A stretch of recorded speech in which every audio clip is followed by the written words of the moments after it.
Student, कैसे हैं आप सब? Hope you will be fine. NCERT maths class 9th में आपका स्वागत है और आज से हम लोग अध्याय 1 यानी कि संख्या पद्धति शुरू कर रहे हैं। कक्षा 9वीं का ये पहला चैप्टर है, जैसा कि आप सभी जानते हैं। तो इसकी जो प्रश्नावली है उसको शुरू करने से पहले हमें इस अध्याय से संबंधित कुछ परिभाषाएं जान लेनी है, जो आपके लिए काफ़ी काम में आएंगी। और आप यदि इन सबको क्लियर कर लेंगे तो आपको अध्याय बहुत अच्छे से समझ में आएगा। आपको पूरी तरीके से यहीं पे फोकस रहना है, कोई जल्दबाजी नहीं है। बस आपको ध्यान से देखते रहना है, क्योंकि अगर आप ध्यान से देखोगे तो हर एक परिभाषा आपको बहुत ही अच्छे से समझ में आएगी। तो बस आपको अपना ध्यान यहीं पर लगाना है, पूरी तरीके से फोकस रहना है।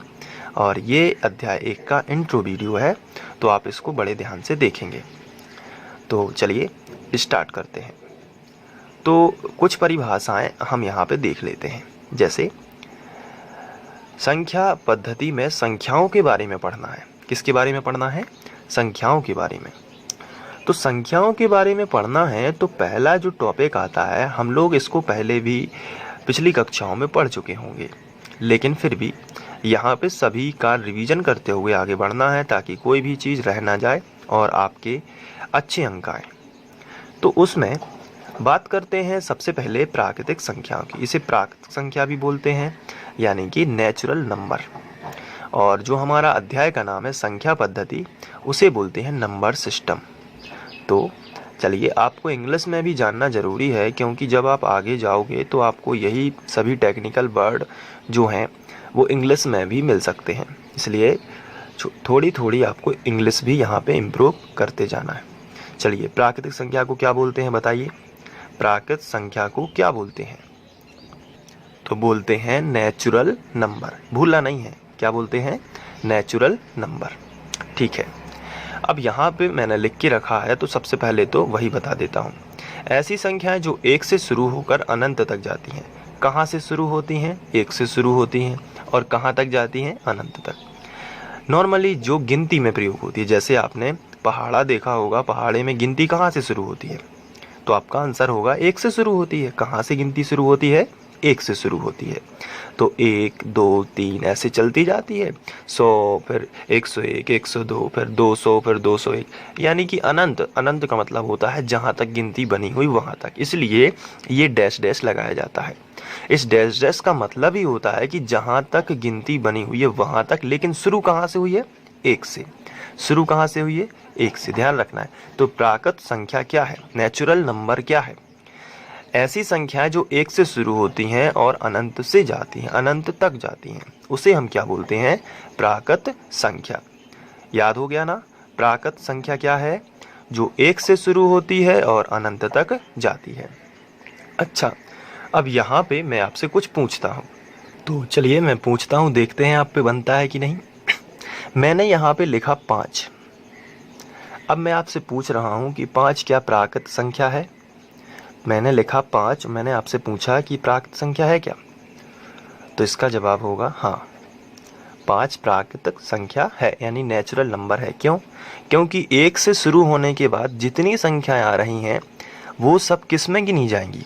वो सब प्राकृत संख्या में गिनी जाएंगी, प्राकृत संख्या में गिनी जाएंगी। लेकिन अगर मैं आपसे पूछता 0, क्या 0 प्राकृत संख्या है? तो आप कहेंगे नहीं। क्यों नहीं? क्योंकि प्राकृतिक संख्या कहाँ से शुरू होती है? 1 से शुरू होती है। कहाँ से शुरू होती है? 1 से शुरू होती है, ना कि 0 से। इसलिए ये बात आपको ध्यान रखना है कि प्राकृतिक संख्या जो है वो क्या है? वो 1 से शुरू होगी, तो 0 उसमें काउंट होता ही नहीं है।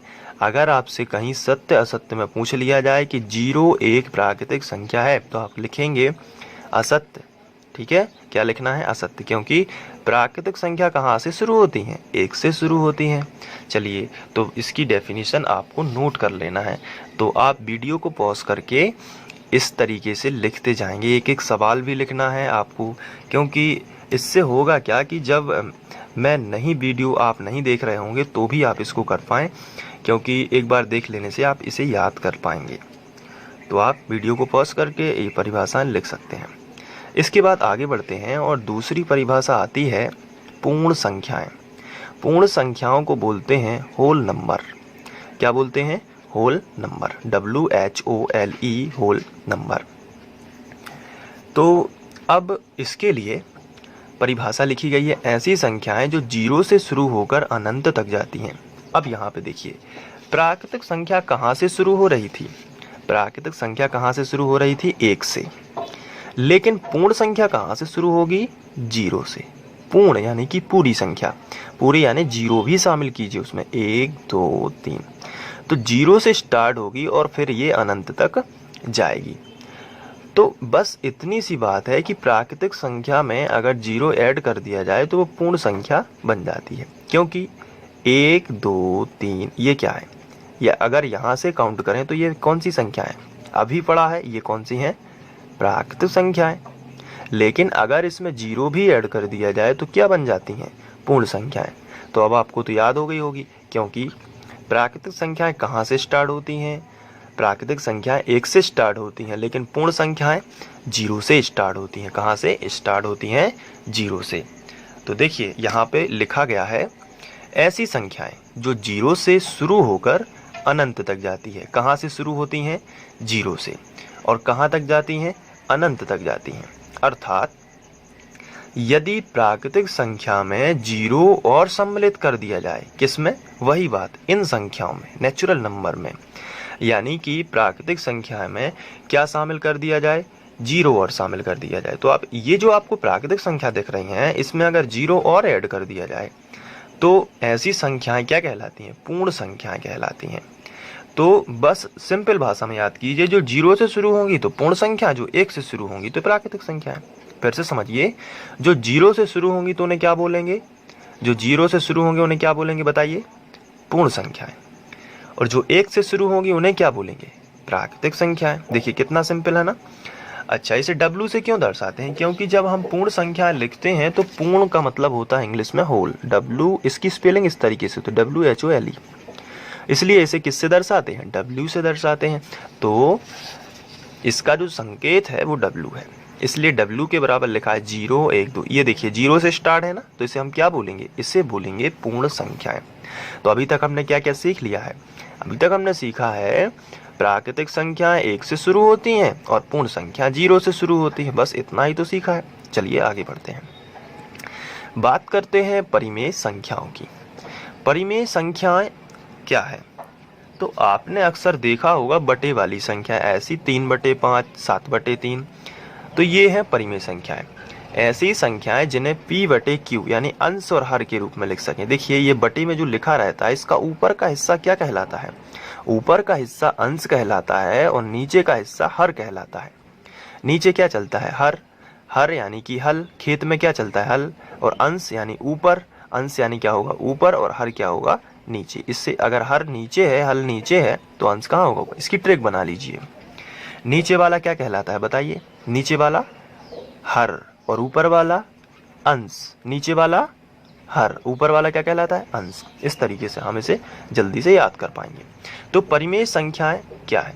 सबसे पहले तो हम इसे ध्यान देंगे, ऐसी संख्याएं जिन्हें P/Q के रूप में लिख सकते हैं या व्यक्त किया जा सकता है। तो ये बटे के रूप में लिख दी तो ये हो जाएंगी परिमेय संख्या। तो आपके दिमाग में एक प्रश्न आ रहा होगा कि ये इनके बटे में तो कुछ नहीं लिखा है, ये तो ऐसी ही संख्या लिखी है, तो क्या ये परिमेय संख्या है? तो जवाब रहेगा हाँ। कैसे होती हैं आइए समझते हैं। जैसे अगर यहाँ पे सिंपल मैंने 2 लिख दिया, कितना लिख दिया? 2। तो अब आपसे पूछा मैंने कि बताइए क्या एक परिमेय संख्या है? तो आपका अभी अगर आपको समझ में नहीं आया है तो आपका जवाब होगा कि नहीं, ये परिमेय संख्या नहीं है, क्योंकि आप तो जानते हैं कि ऐसी संख्याएं होती हैं बटे के रूप में जो हो उन्हें ही बोलते हैं परिमेय संख्याएं। ये क्या है परिमेय संख्या? तो इसका जवाब ये होगा कि ये परिमेय संख्या हो सकती है क्योंकि हम प्रत्येक संख्या के बटे में 1 लिख सकते हैं। तो देखिए ना, ये हो गया अंश और ये हो गया हर। यहाँ तक कि 0 भी, 0 के बटे में भी हम 1 लिख सकते हैं। 0 भी परिमेय संख्या है। ये काफ़ी इंपॉर्टेंट क्वेश्चन है, आपसे पूछा भी गया है। तो देखिए यहाँ पे परिमेय संख्याएं क्या है, ऐसी संख्याएं जिन्हें बटे के रूप में लिखा जा सकता है, यानी कि 3/5, 7/3, 4। तो इस तरीके से अब 4 कैसे परिमेय संख्या होगी, क्योंकि 4 के बटे में हम क्या लिख सकते हैं, 1। देखिए बन गई ना। तो अब आपके दिमाग में ये प्रश्न आ रहा होगा कि करणी 36 कैसे हुई, ये तो रूट के अंदर है। तो इसका सीधा सा जवाब है कि करणी 36 यानी √36 जो है, इसका जो वर्गमूल होता है वो कितना होता है, 6। कितना होता है, 6। अब 6 के बटे तो 1 लिख सकते हैं, ये पूर्णांक हो गया, और इसके बटे में 1 लिखा तो ये हो गई ना p/q यानी अंश बाहर के रूप में। तो इस तरीके से परिमेय संख्याएं जो होती हैं, ऐसी संख्या होती हैं जिन्हें हम p/q के रूप में व्यक्त कर सकते हैं। और एक बात और ध्यान रखना है कि कोई संख्या, जैसे अब मैं आपसे पूछता हूं, मैंने आपसे पूछा कि ये लिखा है 7, अब बताइए क्या ये परिमेय संख्या है। तो क्या आप बता सकते हैं कि ये परिमेय संख्या है या नहीं, बताइए जल्दी से। तो आपका आंसर होगा हाँ, ये परिमेय संख्या है, क्योंकि मैंने अभी बताया कि इसके बटे हम क्या लिख सकते हैं, 1। तो इसके बटे हम 1 लिख सकते हैं, इसलिए ये कौन सी संख्या हो गई, परिमेय संख्या। जैसे मैंने लिखा 8, क्या ये परिमेय संख्या है, बताइए। तो आप कहेंगे हाँ, इसके भी बटे 1 लिख सकते हैं, इसलिए ये कौन सी संख्या हो जाएगी, परिमेय संख्या है। अच्छा ये बताइए, 0 क्या एक परिमेय संख्या है। तो मैंने अभी बताया है कि 0, यहाँ तक कि 0 के बटे में भी 1 लिख सकते हैं, इसलिए ये हो गया p और ये हो गया q। कहने का मतलब ये हो गया अंश और ये हो गया क्या, हर। तो अंश बटे हर के रूप में जो हम लिख पाएं उसे ही हम क्या बोलने लगते हैं, परिमेय संख्याएं। तो आशा करता हूं कि आप लोग ये समझ गए होंगे कि परिमेय संख्याएं क्या कहलाती हैं। परिमेय संख्या, जैसे मैंने यहाँ पे लिखा √81, क्या ये परिमेय संख्या है, बताइए। क्या ये परिमेय संख्या है। तो इसका आंसर होगा हाँ, क्योंकि √81 है, इसका वर्गमूल होता है 9 और ये आ गया एक पूर्णांक, तो इसके बटे में हम क्या लिख सकते हैं, 1। तो ये क्या है, परिमेय संख्या। जैसे मैंने पूछा करणी 4, क्या ये परिमेय संख्या है, बताइए क्या ये परिमेय संख्या है। तो आपका जवाब होगा 4 का वर्गमूल होता है क्या, 2 होता है। तो 2 के बटे में क्या लिख सकते हैं, 1। तो ये क्या हो जाएगी, एक परिमेय संख्या। लेकिन अगर मैं पूछ रहा हूं आपसे √3, क्या ये परिमेय संख्या है। तो आपका जवाब होगा नहीं, क्योंकि इससे तो कुछ बाहर नहीं आ सकता और करणी वाले में बटे 1 हम ऐसे लिख के नहीं बताएंगे। तो ये क्योंकि p और q दोनों पूर्णांक होने चाहिए। यहाँ पे हमने डिस्कस किया हुआ है, मैं आपको बता देता हूँ, जहाँ p और q 2 पूर्णांक हैं, करणी वाला नहीं होना चाहिए। हाँ, करणी से यदि बाहर निकलता है तो चलिए जाएगा। और q बराबर नहीं होगा 0। इसका मतलब ये है कि यहाँ पे जो q वाला पोर्शन रहता है ये कभी 0 नहीं होगा, क्योंकि हम 7/0 लिखेंगे तो कभी बटे, तो ये तो सब गायब हो जाएगा।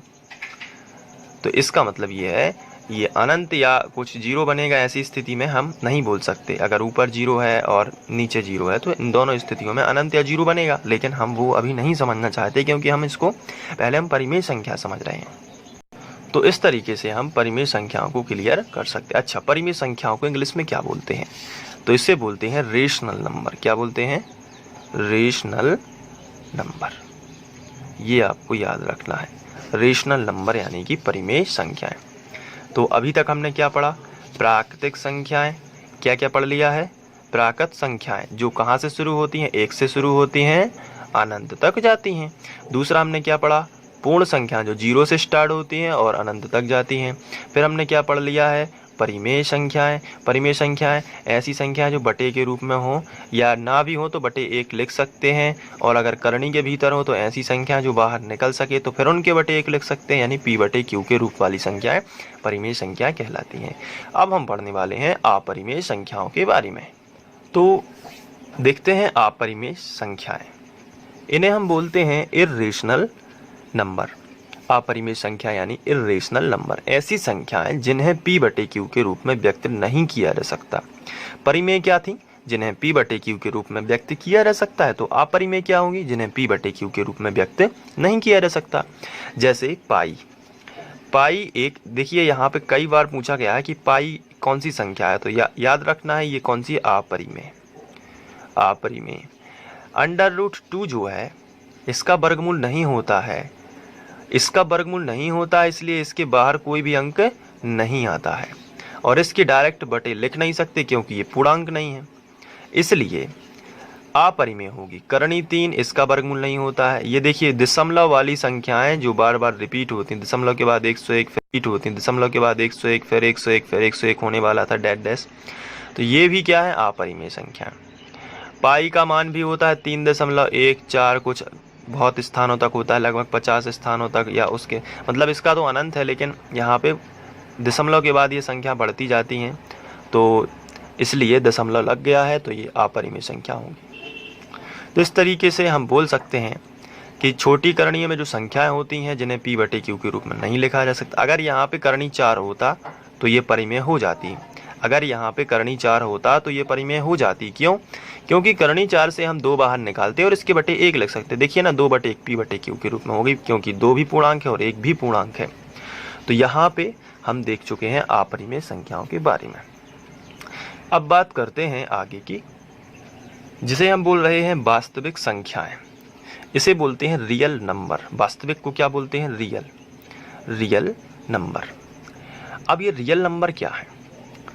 इसमें सभी परिमेय तथा अपरिमेय संख्याओं के सम्मिलन से प्राप्त, यानी कि हम इसमें परिमेय संख्या यानी बटे वाली संख्याएं भी शामिल कर रहे हैं, और रूट वाली संख्या या दशमलव वाली संख्याएं भी यदि शामिल कर दें, सभी प्रकार की संख्याएं जो हैं उन्हें हम क्या बोलते हैं? उन्हें हम बोलते हैं परिमेय संख्याएं। अब तो वास्तविक संख्या क्या है? सभी परिमेय संख्याएं तथा अपरिमेय संख्याओं के सम्मिलन से, यानी हमने परिमेय भी जोड़ दिया और अपरिमेय भी जोड़ दिया, दोनों के सम्मिलन से जो संख्याएं प्राप्त हो रही हैं उसे ही हम क्या बोलते हैं? वास्तविक संख्याएं। अच्छा, इसे आर से दर्शाते हैं। क्यों दर्शाते हैं? क्योंकि इसका नाम ही है रियल नंबर, तो पहला वर्ड ले लिया हमने आर, तो इसे किससे दर्शा रहे हैं? आर से दर्शा रहे हैं। तो आर में हमने बता दिया कि देखिए यहाँ पे ये सभी परिमेय संख्याएं हैं। ये सभी कौन सी संख्या है? परिमेय, क्योंकि इनके बटे हम क्या लिख सकते हैं? 1 लिख सकते हैं। 0 भी क्या है? एक परिमेय संख्या है। 0 परिमेय संख्या क्यों है? क्योंकि इसके बटे हम क्या लिख सकते हैं? 1 लिख सकते हैं। अंडर रूट ये अपरिमेय संख्या है क्योंकि इसका वर्गमूल नहीं निकलता, और करणी 3 भी अपरिमेय संख्या है क्योंकि इसका भी वर्गमूल नहीं निकलता। तो देखिए ना, ये हो गई परिमेय और ये हो गई अपरिमेय, दोनों को मिला दिया तो क्या बन गई? वास्तविक संख्या। तो इसकी डेफिनेशन यदि कभी पूछी जाए तो परिमेय और अपरिमेय दोनों को मिला दीजिए तो क्या बन जाएगी? वास्तविक संख्या, यानी कि रियल नंबर। तो ये हो गई। इसके बाद हम बात करते हैं छोटे छोटे टॉपिक्स जो आपने पिछली कक्षाओं में पढ़े हुए हैं, लेकिन इनको यहाँ पे बात करना थोड़ा सा इम्पोर्टेंट हो जाता है, क्योंकि चूंकि जो हमारे जो सब यहाँ पे जो चैप्टर का नाम है वो है संख्या पद्धति, यानी कि नंबर सिस्टम। अब नंबर सिस्टम नाम है तो हमें सभी प्रकार की संख्याएं पता होनी चाहिए, भले ही हम पहले पढ़ चुके हैं, लेकिन यहाँ पे हम एक शुरुआत कर रहे हैं जहाँ पर हमें सब चीज़ें पता होनी चाहिए। तो आइए देख लेते हैं इसके बाद छोटी छोटी बातें कौन सी हैं। जैसे सम संख्याएं, तो आप सभी जानते हैं कि ऐसी संख्याएं जो 2 से पूर्णतः विभाजित हो जाती हैं। जैसे 2 से 2 विभाजित हो गया, 2 दूनी 4, 2 तिया 6, 2 चौके 8, तो 2 से सभी विभाजित हो गई, इसलिए इन्हें बोलते हैं सम संख्याएं। विषम संख्याएं क्या है? ऐसी संख्याएं जो 2 से पूर्णतः विभाजित नहीं होती, उन्हें हम विषम संख्या कह लेते। तो ये हम लोग पढ़ भी चुके हैं, लेकिन फिर भी देखिए, जैसे 1, 3, 5, 7, 3 2 से विभाजित नहीं होगी क्योंकि 2 की जो टेबल होती है उसमें 3 आता ही नहीं है, 2 की टेबल में 5 आता ही नहीं है, 7 भी नहीं आता, तो पूर्णतः तो विभाजित नहीं होगी, शेष फल बच जाएगा। तो इस तरीके से सम और विषम संख्याएं। अब बात करते हैं अभाज्य संख्याओं की। ये भी हम लोग पिछली कक्षाओं में पढ़ चुके होंगे, और नहीं भी पढ़ा है तो कोई टेंशन लेने वाली बात नहीं है, आप टेंशन बिल्कुल भी ना लीजिए। यहाँ पे देखिए सब क्लियर हो जाएगा। ऐसी संख्या जो 1 से तथा संख्या स्वयं के अलावा किसी अन्य संख्या से पूर्णतः विभाजित नहीं होती, संख्या स्वयं या 1, इसे ही हम बोलते हैं अभाज्य। जैसे यहाँ पे देखते हैं 2 खुद से विभाजित हो जाएगी या 1 से विभाजित होगी, 1 दूनी 2। जैसे 3 1 तिया 3 या 3 एकम 3, और दूसरी संख्या इसे विभाजित नहीं कर पाएगी। जैसे 5 1 पंचे 5, 1 से विभाजित हो गई 5 बार, और 5 स्वयं से 5 एकम 5। 7, अब 7 जो है 1 से विभाजित हो जाएगा 7 बार, और 7 स्वयं से ही 1 बार। इसी तरीके से 2 3 5 7, तो ये हो गई अभाज्य संख्या। यहाँ पे एक छोटी सी बात नोट कर लीजिए, संख्या 1 ना तो भाज्य होती है और ना ही अभाज्य। इसे एक जो है ये आपसे पूछा जा सकता है, संख्या 1 जो है ना तो भाज्य है ना ही अभाज्य है। तो ये था हमारा इंट्रोडक्शन वीडियो जो कि नंबर सिस्टम यानी कि संख्या पद्धति से रिलेटेड था। तो आशा करता हूँ कि आप लोग इसे बहुत अच्छे से नोट कर लिए होंगे और अपने नोट्स में लिख लिए होंगे। तो इसी तरीके से आप यदि देखना चाहते हैं तो सब्सक्राइब कर लीजिए और साथ ही साथ वहाँ पे आप प्लेलिस्ट में जाके इसको देख सकते हैं। Thank you.